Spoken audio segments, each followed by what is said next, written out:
Good morning, students. In the last period, we have studied about distance and displacement and velocity, instantaneous velocity, average velocity. तो distance और displacement में हमने फ़र्क देखा था कि डिस्टेंस जो होता है उसके लिए उसमें डायरेक्शन मायने नहीं करता, वहाँ पे हम सब एक साथ सबकी एडिशन कर देंगे तो डिस्टेंस होता है। लेकिन डिस्प्लेसमेंट में हमको डायरेक्शन मायने करता है, जहाँ से स्टार्ट हुआ है स्टार्टिंग पॉइंट और फिनिशिंग पॉइंट दोनों से एक स्ट्रेट लाइन ड्रॉ करनी पड़ती है, तो वो होता है डिस्प्लेसमेंट। तो distance is a scalar quantity, displacement is a vector quantity. Similarly velocity displacement upon time, it is also vector quantity. Then उसमें हमने आगे एवरेज वेलोसिटी पढ़ा था। तो पहले जो ए बी के लिए जो डिस्टेंस था, velocity for the distance A be in kilometre per hour. तो ध्यान दीजिए, ये velocity for the distance A be in kilometre per our ये हमने फाइंड आउट किया था 60 किलोमीटर पर आवर। इसका एक्सप्लेनेशन आपको दिया था। अब बी सी में कितनी वेलोसिटी रही और सी डी में कितनी वेलोसिटी रही वो फाइंड आउट करते हैं।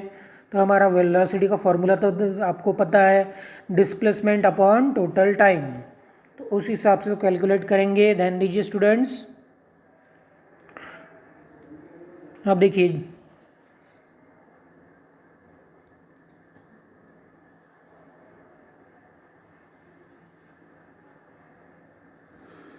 अब जैसे यहाँ पे है, पहले ए बी का तो हमने फाइंड आउट कर लिया था 60 किलोमीटर पर आवर। अब बी सी का डिस्टेंस, बी सी की वेलोसिटी फाइंड आउट करते हैं। तो बी सी का देखिए, जैसे हमको पता है velocity is equal to V is equal to displacement upon time. ये हमारा फॉर्मूला है, V is equal to displacement upon time. तो यहाँ पे देखिए डिस्प्लेसमेंट कितना हुआ है बीसी में 10 किलोमीटर। तो वी इज इक्वल टू बनेगा 10 अपॉन, तो ये बीसी, ये जो डिस्टेंस ट्रैवल करना है, बीसी डिस्टेंस ट्रैवल करने के लिए कितना समय लगा है चेक कीजिए। देखिए बीसी इन 20 मिनट्स, कितने मिनट्स में ट्रैवल हो रहा है बीसी? 20 मिनट्स में। तो यहाँ पे हमको 20 लिखना पड़ेगा। लेकिन ध्यान दीजिए स्टूडेंट्स, ये जो 20 है ये मिनट्स में है और 10 जो है किलोमीटर में है। तो अगर डिस्टेंस किलोमीटर में है तो हमारा टाइम आर में आना चाहिए।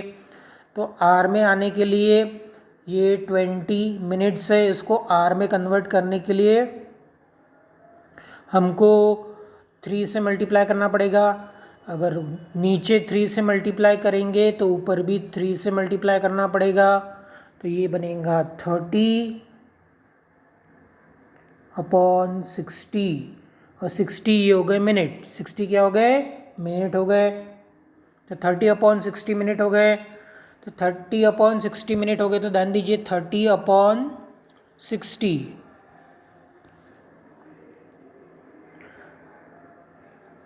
तो 30 अपॉन 60 हो गए। तो 30 अपॉन कितना है? 60 मतलब 60 मिनट। तो 60 मतलब, तो ये 60 मिनट मतलब 1 आवर ये होगा।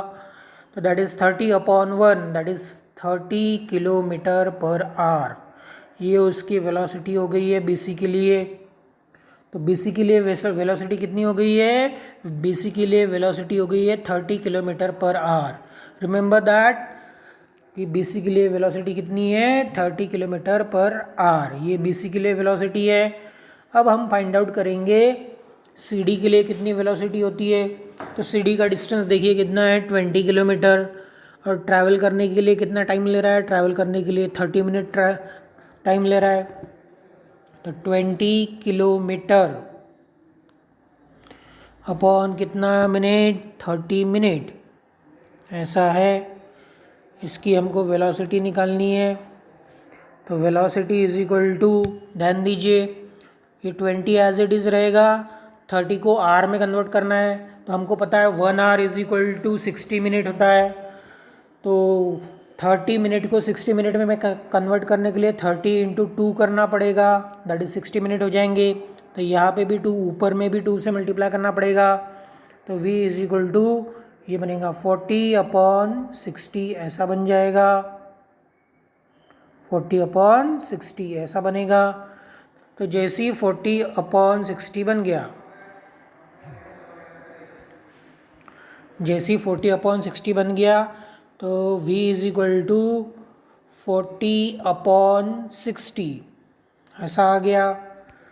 तो 40/60 मिनट हो गया, तो 60 मिनट मतलब 1 आवर हो गया। और ये 40 किलोमीटर में है, तो हमारा यहाँ पे वेलोसिटी कितना आ जाएगा, 40 किलोमीटर पर आवर।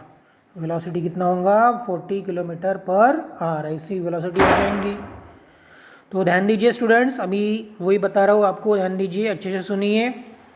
जब ए बी डिस्टेंस ट्रैवल हो रहा है तो वेलोसिटी 60 किलोमीटर पर आवर है। बी सी डिस्टेंस जब ट्रैवल हो रहा है तब वेलोसिटी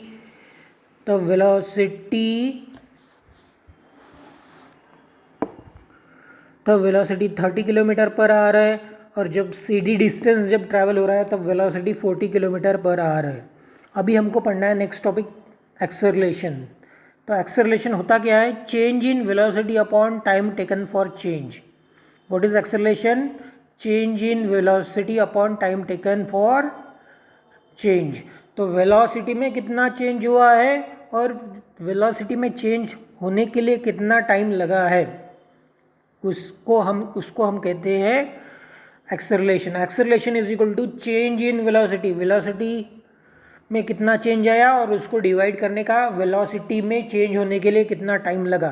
तो जैसे अभी हमने एग्जांपल लिखा था ए बी बी सी और सी डी का, तो ध्यान दीजिए, in the previous example the truck covered the distance A B at the velocity 60 kilometre per hour, B C at 30 kilometre per hour and C D at 40 kilometre per hour. तो A B की velocity, A B के वक्त velocity है 60 kilometre per hour, B सी के वक्त है 30 kilometre per our, मतलब 60 से 30 हो गई, कम हो गई। फिर सी डी के वक्त 40 किलोमीटर पर आवर है, मतलब बी सी में 30 थी तो सी डी में 40 किलोमीटर पर आवर है, अब इंक्रीज हो गई velocity. It means that the velocity for the distance C D is greater than the velocities for the distance B C. तो सी डी का जो डिस्टेंस है वहाँ पे वेलोसिटी ज़्यादा है as compare to B C का जो डिस्टेंस है वहाँ पे वेलोसिटी कम है।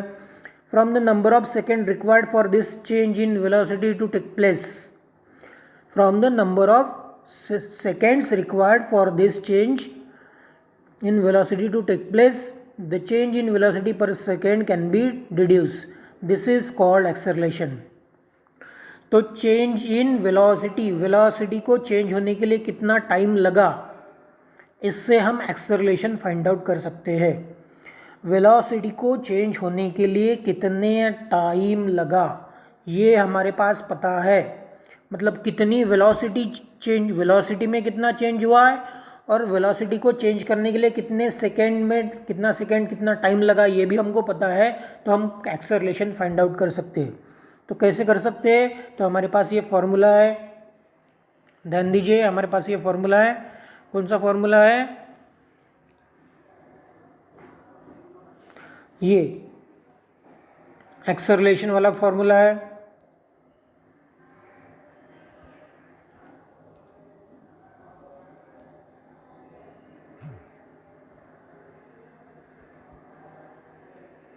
तो वी हैव दिस फॉर्मूला, ध्यान दीजिए, acceleration change in velocity upon time taken for change, change in velocity upon time taken for change. तो वेलोसिटी कितनी चेंज हुई और वो वेलोसिटी चेंज होने के लिए कितना टाइम लगा, तो दो, चेंज इन वेलोसिटी, वेलोसिटी कितनी चेंज हुई उसको डिवाइड करेंगे वेलोसिटी चेंज होने के लिए कितना टाइम लगा, तो हमको मिल जाएगा एक्सेलरेशन। क्या मिल जाएगा, एक्सेलरेशन। तो वही यहाँ पे देखिए लास्ट पैराग्राफ में लिखा है, देखिए लास्ट 2 लाइन्स पढ़ रहा हूँ। फर्स्ट पैराग्राफ ही, from the number of second required for this change in velocity to take place, the change in velocity per second can be deduced, this is called acceleration. तो इसको हम क्या कहते हैं, एक्सेलरेशन कहते हैं। तो एक्सेलरेशन का मीनिंग क्या है, सिंपल, ध्यान दीजिए कि वेलोसिटी में कितना चेंज आया with respect to time, velocity कितनी चेंज हुई और कितने टाइम में चेंज हुई, ये दोनों अगर चीज़ें हमको पता है तो हम एक्सेलरेशन फाइंड आउट कर सकते हैं। You know that truck driver increases or decreases the velocity of the truck bye means of accelerator. तो आप लोगों ने कभी फोर व्हीलर देखी होंगी या फिर ट्रक देखा होगा तो उसको एक्सेलरेटर रहता है। तो एक्सेलरेटर से हम कार की स्पीड बढ़ा भी सकते हैं और घटा भी सकते हैं, इंक्रीज भी कर सकते हैं, डिक्रीज भी कर सकते हैं। You might have seen a toy car that runs on a clock work spring. आप लोगों ने आपके घर में कोई एक ऑब्जेक्ट देखा होगा, कोई एक छोटा सा टॉय देखा होगा जिसको हमको चाबी लगा के गोल गोल घुमाना पड़ता है। जैसे ही हम चाबी की लगा के उसको गोल गोल घुमाते हैं वो कुछ देर तक आगे बढ़ता है फिर स्टॉप हो जाता है। When it is release at on a flat floor after winding up the string it goes in straight line. तो जैसे ही हमने चाबी को वाइंड कर लिया, 2-3 बार घुमा लिया, बाद में छोड़ दिया तो वो स्ट्रेट लाइन में जाता है। However when it is hit on one side it changes in direction. अगर वो इसको बीच में कोई आ गया तो उसकी डायरेक्शन चेंज हो जाती है एंड कीप्स ऑन गोइंग, और वो आगे चलते रहता है। फिर कुछ देर के बाद वो स्टॉप हो जाता है। If it's collides into wall it stops. अगर वो वॉल के साथ कोलाइड हो गया वो टॉय तो स्टॉप हो जाता है। अगर कोई छोटी चीज़ के साथ कोलाइड हो गया मतलब टक्कर हो गई तो वो उसकी डायरेक्शन चेंज कर देता है। It means that velocity changes. तो इसका मीनिंग क्या होता है? वेलोसिटी चेंज होती है। How did this change takes place. तो ये वेलोसिटी चेंज कैसे हुई, अब इसके बारे में हमने पढ़ना है। अभी हमने ये तो पढ़ लिया एक्सेलरेशन की, क्या होता है acceleration? Change in velocity upon time taken for change, कि वेलोसिटी कितनी चेंज हुई और वेलोसिटी चेंज होने के लिए कितना टाइम लगा, ये हमने पढ़ लिया, उसको कहते हैं एक्सेलरेशन। लेकिन ये वेलोसिटी किसके वजह से चेंज होती है ये अभी हमको पढ़ना है। तो वेलोसिटी किसके वजह से चेंज होती है, ध्यान दीजिए students.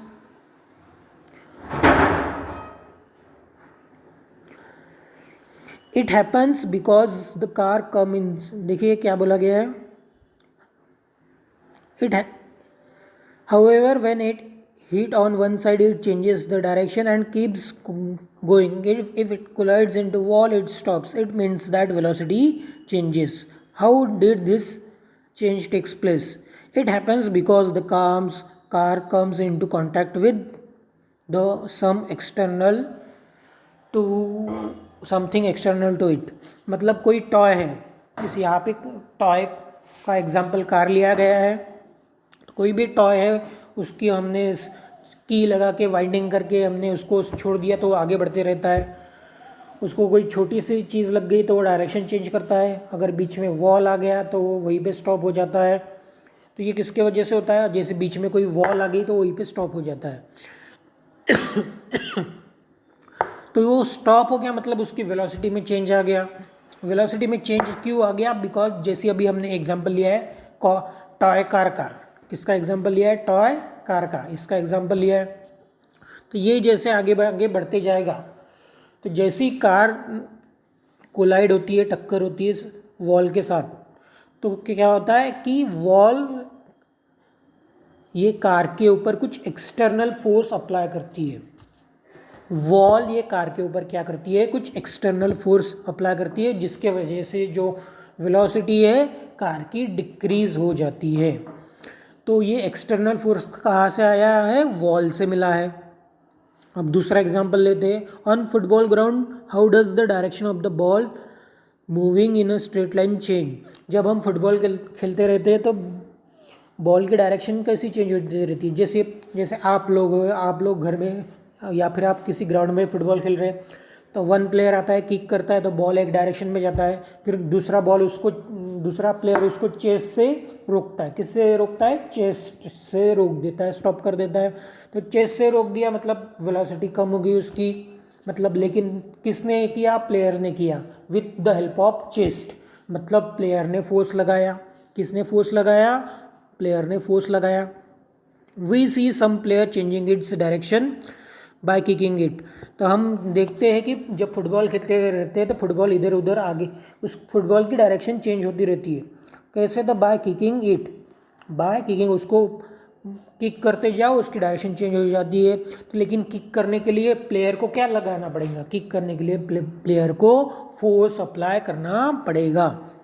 When its direction changes the velocity of the ball changes. तो जैसी जैसी डायरेक्शन चेंज होते जाती है फुटबॉल की, वैसी वैसी वेलोसिटी भी चेंज होते जाती है। बट दैट इज़ टू से एक्सेलरेशन टेक्स प्लेस। तो जैसे जैसी वेलोसिटी चेंज होगी, तो वेलोसिटी चेंज होगी मतलब क्या हो गया, एक्सेलरेशन हो गया। तो ये एक्सेलरेशन होने के लिए वेलोसिटी में चेंज आना चाहिए। एक्सेलरेशन होने के लिए किस में चेंज होना चाहिए, वेलोसिटी में चेंज होना चाहिए। और कितना टाइम लगा वो हमको पता चलना चाहिए, तो हम एक्सेलरेशन फाइंड आउट कर सकते हैं। लेकिन वेलोसिटी में चेंज किसके वजह से आता है, तो फोर्स के वजह से आता है। एक्सटर्नल फोर्स के वजह से वेलोसिटी में चेंज आता है। किसकी वजह से आता है, एक्सटर्नल फोर्स के वजह से वेलोसिटी में चेंज आता है। The interaction that brings out the acceleration is called force. तो ये जो वेलोसिटी में चेंज हो रहा है, ये जो वेलोसिटी में चेंज हो रहा है किसकी वजह से आ रहा है, फोर्स की वजह से हो रहा है। और ये फोर्स किसके ऊपर एक्ट करता है, on a body. On a body मतलब जैसे अभी एग्जांपल लिया था हमने फुटबॉल, तो फुटबॉल ये हमारा ऑब्जेक्ट हो गया, उसके ऊपर फोर्स एक्ट कर रहा है। अभी हम फोर्स और एक्सेलरेशन दोनों एक साथ पढ़ते हैं। अभी एक्सेलरेशन पढ़ लिया, अभी फोर्स और एक्सेलरेशन पढ़ते हैं। Take a glass marble and let it roll on a big smooth tabletop. After some time its velocity will decrease and it will stop. तो देखिए अब आपको क्या करना है, एक टेबल टॉप लेना है और उसके बाद एक ग्लास मार्बल लेना है। ग्लास मार्बल आपको समझता हूँ, ग्लास मार्बल मतलब कंचा लेना है। फिर वो ये टेबल टॉप के ऊपर कंचा ये हमने मार्बल रख दिया, फिर उसको थोड़ी देर के बाद छोड़ दो, वो आगे ऐसा चला जाएगा और कुछ देर के बाद रुक जाएगा।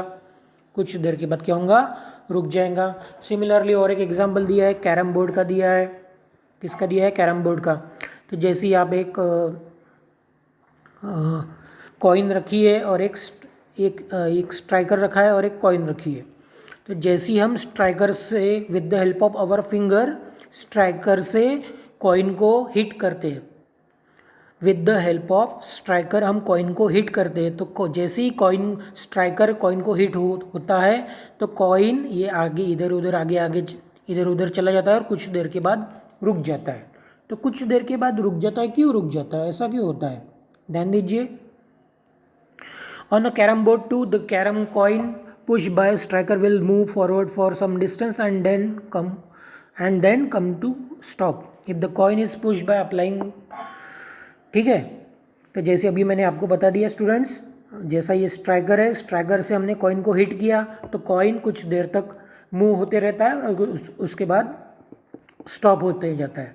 और जैसा पहला एग्जांपल है, जैसे ये मार्बल लिया था, मार्बल टेबल टॉप पे लिया, थोड़ी देर आगे जाएगा उसके बाद स्टॉप हो जाएगा।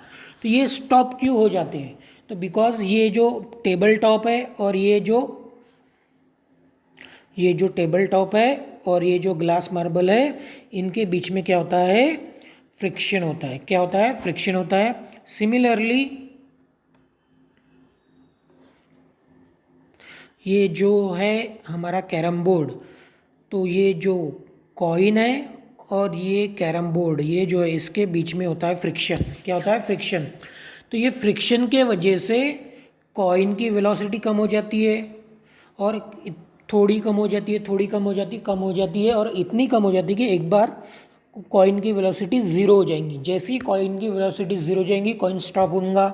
उसी तरह से ये जो मार्बल है हमारा, ये मार्बल आगे जाते जाएगा और ये मार्बल और ये सरफेस में फ्रिक्शन होते जाएगा। फिर मार्बल की वेलोसिटी कम होते जाएंगी और जब मार्बल की वेलोसिटी कम होते जाएंगी तो कॉइन स्टॉप हो जाएगा। तो ये फ्रिक्शन के वजह से कोई भी ऑब्जेक्ट रुक जाता है। जैसे हम देखिए क्रिकेट खेलते हैं, तो जैसे ही हमने कोई शॉट मारा, जैसे चलो हमने ड्राइव मार दिया, तो बॉल अलोंग द ग्राउंड आगे जाते रहता है। अगर कोई फील्डर नहीं है तो वो आगे जाते रहता है और कुछ देर के बाद खुद अपने आप स्टॉप हो जाता है। तो ऐसा क्यों होता है, बिकॉज बॉल और सॉइल, लैंड के बीच में, बॉल और सॉइल के बीच में क्या होती है, फ्रिक्शन होता है। और ये फ्रिक्शन के वजह से बॉल की वेलोसिटी कम होती रहती है और जैसी बॉल की वेलोसिटी कम होते जाएंगी, जैसी बॉल की वेलोसिटी ज़ीरो हो गई, बॉल स्टॉप हो जाएगा। उसी तरह जब हम फुटबॉल खेलते हैं, फुटबॉल की वेलोसिटी जब हम फुटबॉल को स्ट्राइक करते हैं, फुटबॉल सिंपल, सपोज आप अकेले ही खेल रहे हैं फुटबॉल, फुटबॉल आगे जाते जा रहा है, फुटबॉल को ही किक कर दिया, फुटबॉल को किक करने के बाद हम आगे जाते जा रहे हैं, फुटबॉल आगे जा रहा है, फुटबॉल आगे जाता है with the along the ground. तो ग्राउंड और फुटबॉल इन दोनों के बीच में फिर से फ्रिक्शन होता है, ये फ्रिक्शन के वजह से फिर से फुटबॉल की वेलोसिटी कम हो जाती है। फिर एक वक्त ऐसा आता है कि फुटबॉल की वेलोसिटी ज़ीरो हो जाएंगी, तो फुटबॉल अपने आप स्टॉप हो जाता है। तो ये फ्रिक्शन के वजह से ये जो ऑब्जेक्ट है ये स्टॉप हो जाते हैं। लेकिन ध्यान दीजिए, लेकिन जब हम लोग जब घर में खेलते हैं, जब हम घर में कैरम खेलते हैं, तो आप लोगों ने देखा होगा कि हम कैरम के ऊपर वाइट पाउडर डालते हैं। कैरम के ऊपर क्या डालते हैं? वाइट पाउडर डालते हैं। तो देखिए, ध्यान दीजिए, वही लिखा गया है, if the coin is pushed after applying talcum powder to the carom board, it will keep moving for longer time and then come to stop। लेकिन हमने अगर ये कैरम बोर्ड के ऊपर क्या डाल दिया? टाल्कम पाउडर डाल दिया, फिर स्ट्राइकर से कॉइन को हिट कर दिया, हिट कर दिया, तो क्या होगा? ये जो कॉइन है ज़्यादा देर तक सरफेस के ऊपर, कैरम बोर्ड के ऊपर घूमता रहेगा। क्यों घूमता रहेगा? Because of talcum powder. जो फ्रिक्शन था कॉइन के बीच में और कैरम बोर्ड के बीच में, जो फ्रिक्शन था वो फ्रिक्शन कम हो गया। फ्रिक्शन क्या हो गया? कम हो गया। तो जैसे ही फ्रिक्शन कम हो गया, तो ये कॉइन ज़्यादा देर तक ये हमारे बोर्ड के ऊपर मूव करते रहेगा, जैसे ही फ्रिक्शन कम होगा। और फ्रिक्शन किसके वजह से कम हो सकता है? टाल्कम पाउडर के वजह से कम हो सकता है। तो velocity of the coin decreases due to the force of friction. वही वहाँ पे एक्सप्लेनेशन है, देखिए students, the velocity of the coin decreases due to the force of friction and the coin stops. तो वेलोसिटी, कॉइन की velocity किसके वजह से कम डिक्रीज होती है? फोर्स ऑफ फ्रिक्शन की वजह से। और फोर्स ऑफ फ्रिक्शन किस में होता है? कॉइन में और कैरम बोर्ड का जो सरफेस है उसके बीच में। And coin stops if the friction between the carrom board and the coin is reduced. अगर हमने कैरम बोर्ड और कॉइन का फ्रिक्शन कम कर दिया, कैसे कम कर दिया? By adding talcum powder. जैसे हमने उस सरफेस के ऊपर टाल्कम पाउडर ऐड कर दिया तो फ्रिक्शन कम हो जाएगा। तो फोर्स ऑफ फ्रिक्शन कम हो गया, तो कॉइन ज़्यादा देर तक मूव करते रहेगा। The coin keeps moving for a longer time. It would mean that no force of friction is acting on a body. It will keep on moving with the constant velocity. तो अगर body के ऊपर कोई भी force of friction add नहीं हो रहा है, तो अगर कोई बॉल, जैसे हमने कोई बॉल या फिर जो कोई कॉइन को हमने स्ट्राइकर से हिट कर दिया, तो उसमें अगर कोई फोर्स ऑफ फ्रिक्शन नहीं एक्ट हो रहा है, तो बॉडी आगे मूव होते रहेंगी। जैसे ही फोर्स ऑफ फ्रिक्शन एक्ट हो जाएगा, बॉडी की वेलोसिटी कम होती जाएंगी। बॉडी मतलब ऑब्जेक्ट की वेलोसिटी कम होती जाएंगी, और एक वक्त ऐसा आएगा कि बॉडी की वेलोसिटी ज़ीरो हो जाएंगी, तब वो ऑब्जेक्ट या फिर बॉडी वहीं पे स्टॉप हो जाएगी। The scientist Sir Isaac Newton was the first to study force and resulting acceleration। तो फोर्स और एक्सेलरेशन के बारे में स्टडी करने वाला पहला साइंटिस्ट कौन था?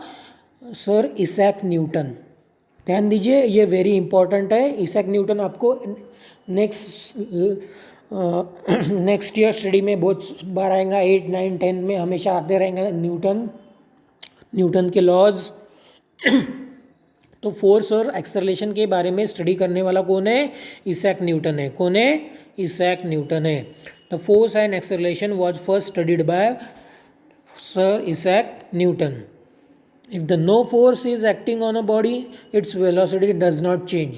तो कोई भी बॉडी अगर एक मोशन में है, तो उस बॉडी के ऊपर अगर कोई भी फोर्स एक्ट नहीं होता है, जैसे हम कार चलाते वक्त अगर हमने कोई भी ब्रेक नहीं दबाया, तो car as it is straight move होते रहेंगी। लेकिन बीच में कोई व्हीकल आ गया तो हमको ब्रेक मारना पड़ता है, मतलब हमने फोर्स ऑफ फ्रिक्शन अप्लाई कर दिया, तो कार की वेलोसिटी कम हो जाती है, फिर कुछ देर के बाद कार स्टॉप हो जाती है। The body does not accelerate. In other words, the body is stationary. Body कैसी रहेंगी? स्टेशनरी रहेंगी।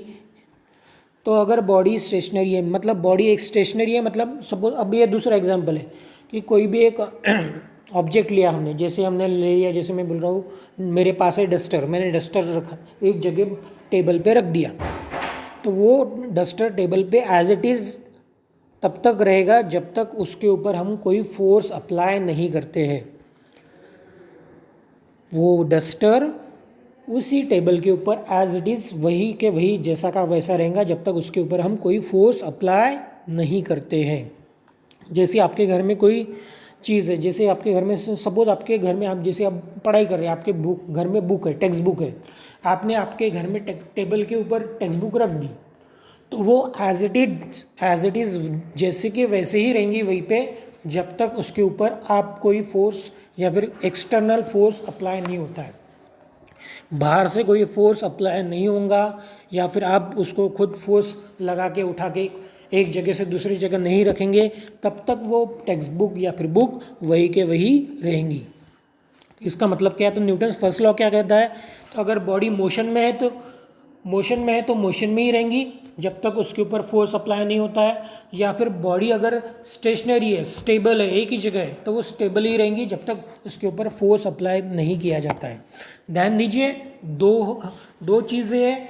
अगर कोई बॉडी ऑब्जेक्ट मोशन में है तो वो एज इट इज़ मोशन में रहेगा जब तक उसके ऊपर फोर्स अप्लाई नहीं करते, या फिर कोई बॉडी अगर स्टेशनरी है, स्टेबल है, एक ही जगह है, तो वो एक ही जगह तब तक रहेंगी जब तक उसके ऊपर हम एक्सटर्नल फोर्स एक्ट नहीं करते हैं। तो इसको हम कहते हैं Newton's first law of motion. आज के लिए इतना ही स्टूडेंट्स, बाकी काम नेक्स्ट पीरियड में पढ़ेंगे। Thank you.